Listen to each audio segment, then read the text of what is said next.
Hey guys, Patch here, and we're finally back sa isa pang video.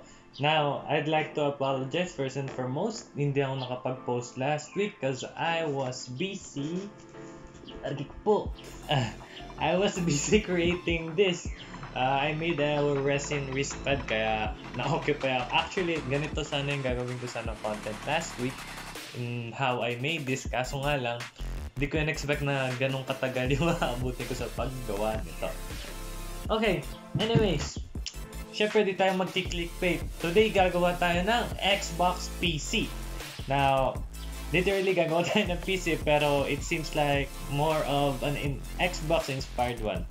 Now, behind me is the Darkflash DLH21, a tower type na, or rather an SFF case na makikita natin inspired ng both the Xbox as well as trying to compete with the NZXT H1, I think. Was it the NH1? Yung ganito din ng NZXT. So stick around for the build, a short review as well as some things to consider kung magbabalak kang gumawa ng PC with this. Let's go!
Okay, so ngayon nandito tayo sa office natin kung saan gumagawa mostly ng mga PC.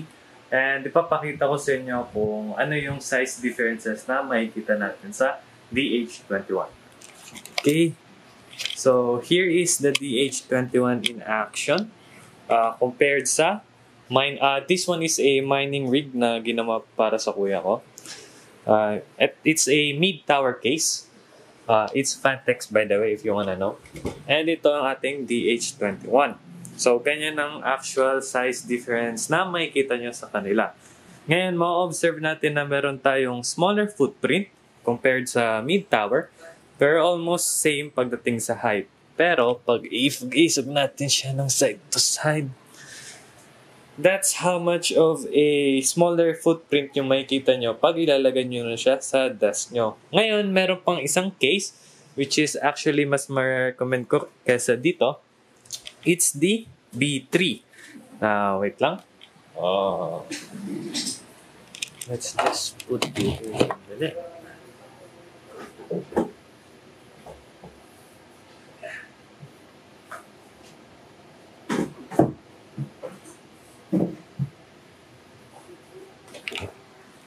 Now, for the B3, as you can see, di hamak na mas maliit yung ating B3 compared sa ating DH21. But you have to sacrifice yung footprint na ma-occupy sa table mo. Ngayon, pagdating naman sa mga SFF, you have two options. Either you go with a smaller height pero wider footprint, or kung kukuha ka ng malatulad sa Xbox na taller pero smaller footprint ang ma-occupy niya. So, this is our B3. Let's just put it on side to side para makita na maayos.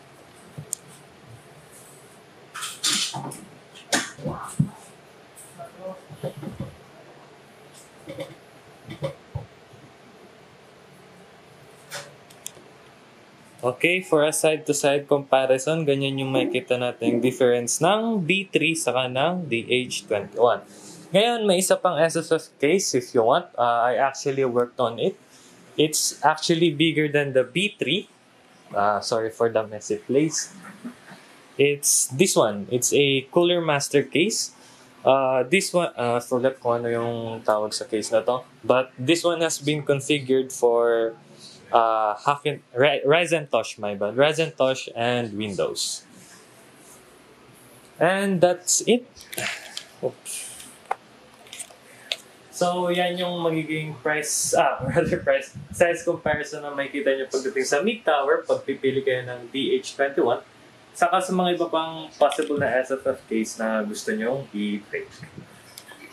By the way, if you like or enjoy this kind of content na straightforward, be sure to like and subscribe, and in hopes na makakuha pa tayo or rather makagawa pa tayo ng mga bagong PC builds. Now, going sa ating review and things you have to consider pag bibili ng ganitong case. You have to know na this top side is actually magnetic, and what's good about it is, yun nga, it's magnetic, it's easy to remove, and madali mo na lang ibalik. And this case actually comes with a Type-C port in the front header. Ngayon, hindi ko lang siya ma-utilize dahil sa aking motherboard. And by the way, these are not all new parts yung nasa loob. It's actually from the Project Strider. I'll put a card above there if di nyo pa napapanood. And we're actually just reusing it and recasing it to this para makita natin yung kanyang mga yung kung gaano siya magpe-perform as a case. Now, another thing to consider if you're going to take this case is you'll have to set up your fans in an all exhaust configuration. Paano ko nasabi to? Well, let's move this here. Okay. Most likely, pag ikakabit mo na to sa PC mo is your PC will be right here. You will be right here, my bad, and this will be here in this side, sa right side mo. Now, if you're going to go with a intake configuration pagdating sa space ng fans dito, by the way, you can put a 240mm AIO dito sa side na to. Naglagay lang ako ng air cooling because I had to put an HDD as well. We'll talk more about that kung bakit na for some reason. And as well as pagdating sa performance, I'll put a link down below ng isa pang video na gumawa nito and actually compared it with the NZXT H1 para makita nyo kung gaano ka difference yung makukuha nyo pagdating sa temps. Now, I'm using, take note I'm using the ID Cooling IS60 for my cooler. Then, pinalitan ko dun yung configuration niya for exhaust.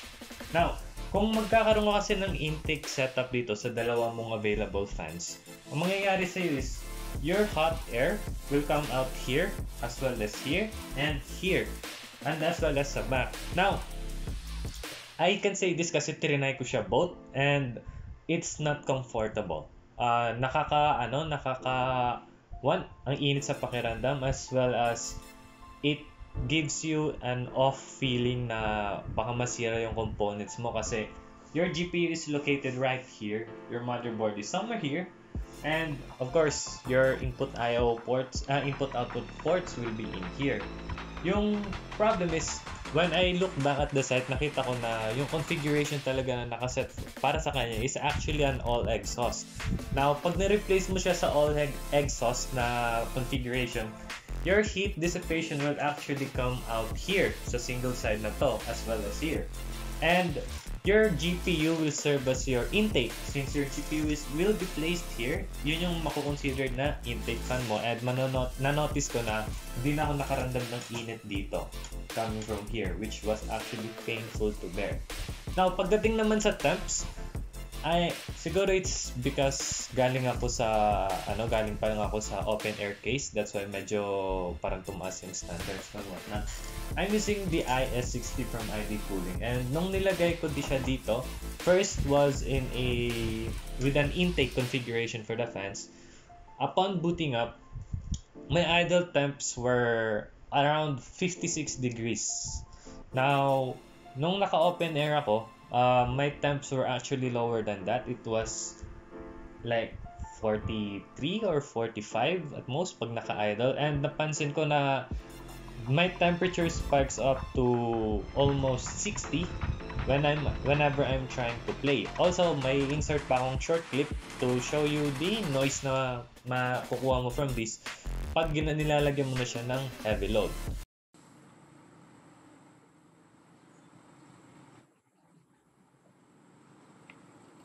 Okay, next one, pagdating sa storage. This case is capable of taking 2 SSDs or 1 HDD.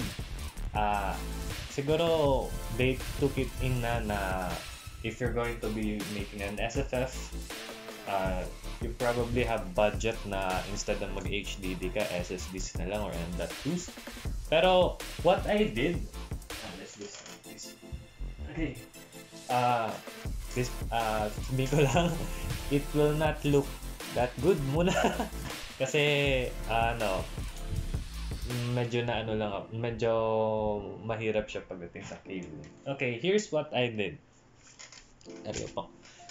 So, I have my 2 fans here, and yung ginawa ko is, gumamit ako ng isang long screw, the ones na ginagamit sa mga 240mm na radiator. Yun yung nilagay ko sa isang SSD slot. Let's put this down.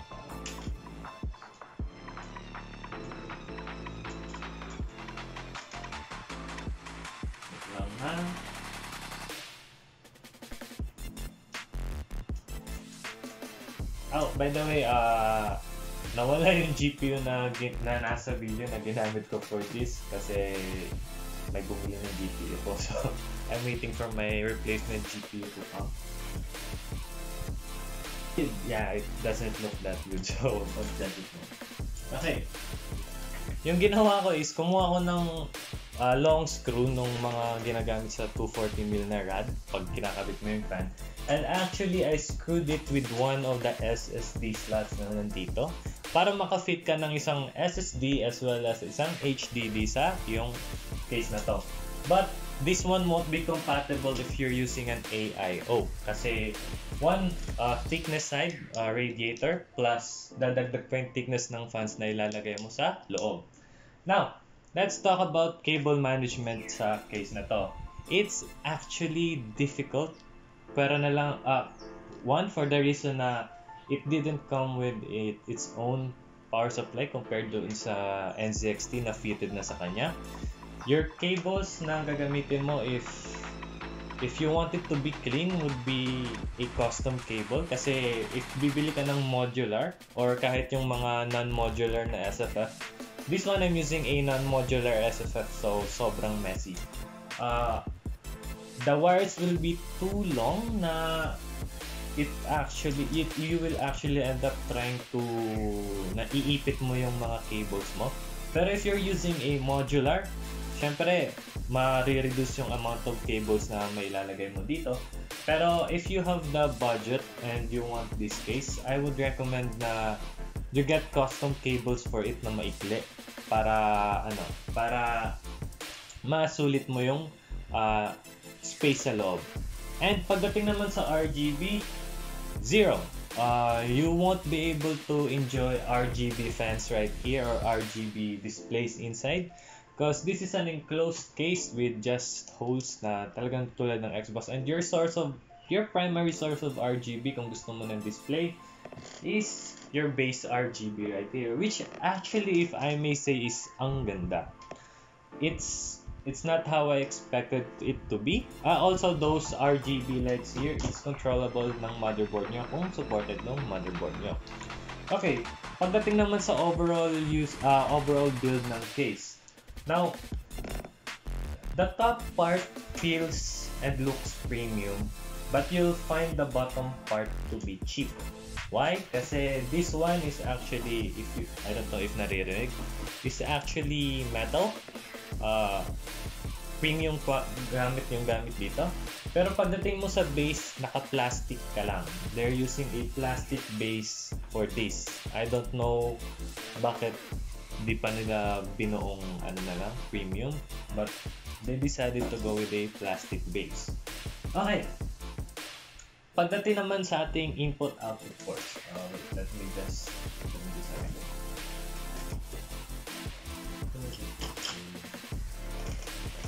okay. Input-output design.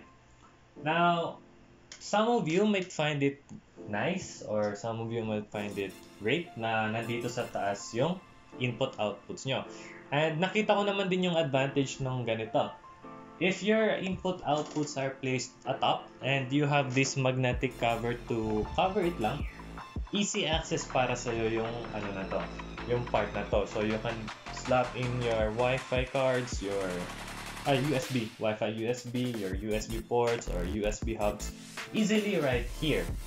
But yung hindi ko lang nagustuhan kasi is if you're going to be using the stock cable na gamit na kasama ng mga SFF power supplies nyo, you might find your power cable too short.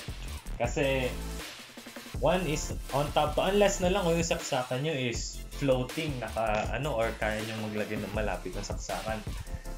Let me just get the power supply cable.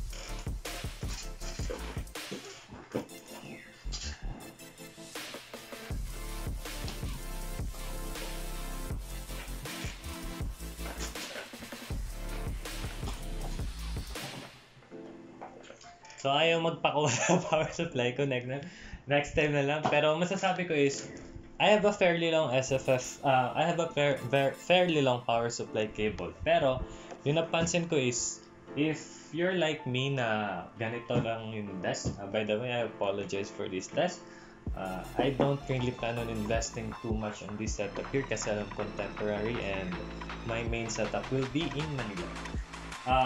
If you're using this, then ganito yung setup mo na andyan ka, table, then your plug is, let's say, on the bottom side, ganon. You might have a difficult time reaching for it unless na lang kung angat ng konti yung yung saksakan nyo dyan sa inyo. Now, pagdating naman sa wire management and cable, para sa akin, it's kind of a sore eyes kahit nakatalikod na makita mo na may mga wires na lumulutang ng pagganon. I kind of prefer how NZXT dealt with it na di bali nang sa ilalim nakalagay. It would still look cleaner for me, in my opinion. It would still look cleaner compared sa mga nakasaksak na kalawit na ganon. Pero if, to keep it clean naman, pag nakagano, you can actually use, kalimutan ko tawag dito eh. You can actually use this kind of things para ma-wrap up yung cable nyo at magmukhang isang cable na lang. Okay? Ano ko pa?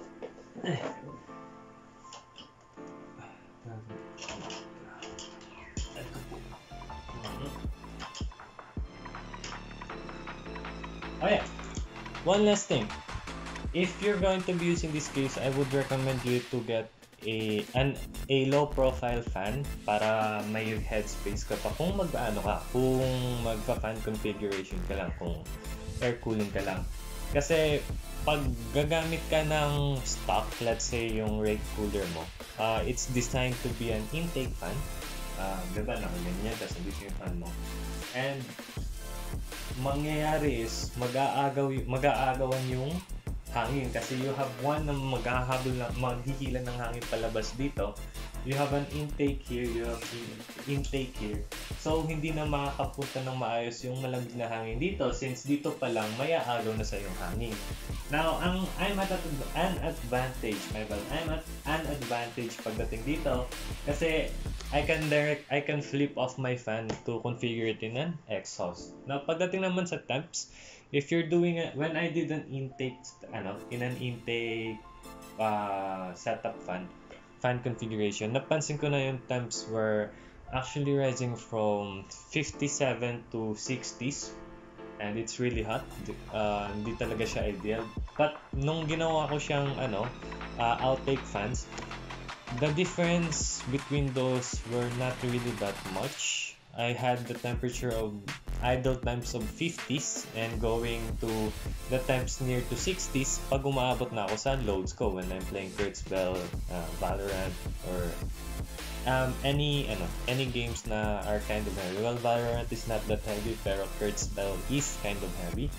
That's why na-observe ko na medyo malakas yung kain sa kanya.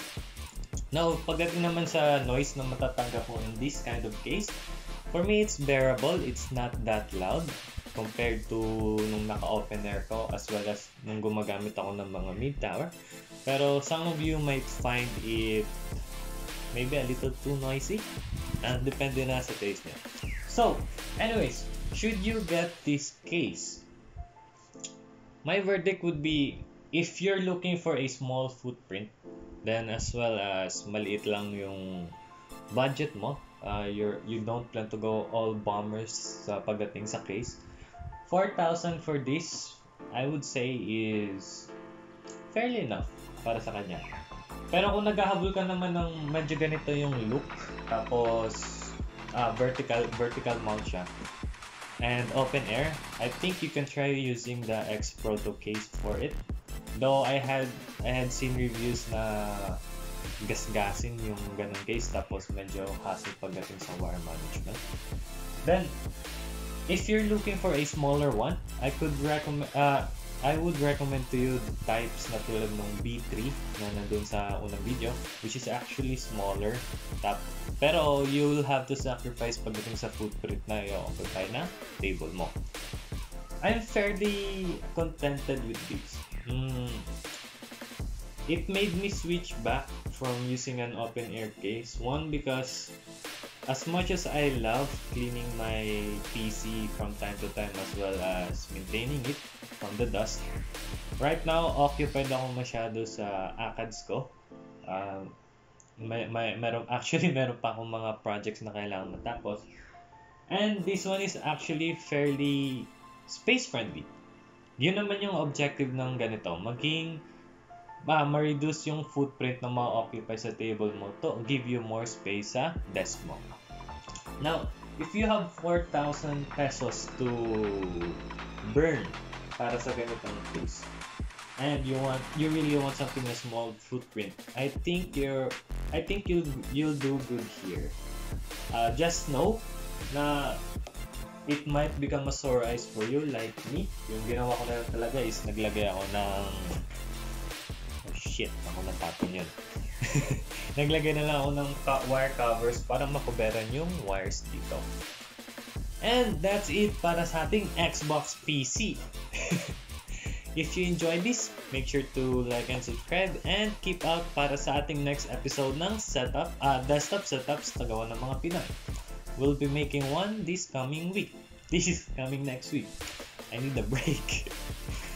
Thank you, and I'll see you on the next one. Bye!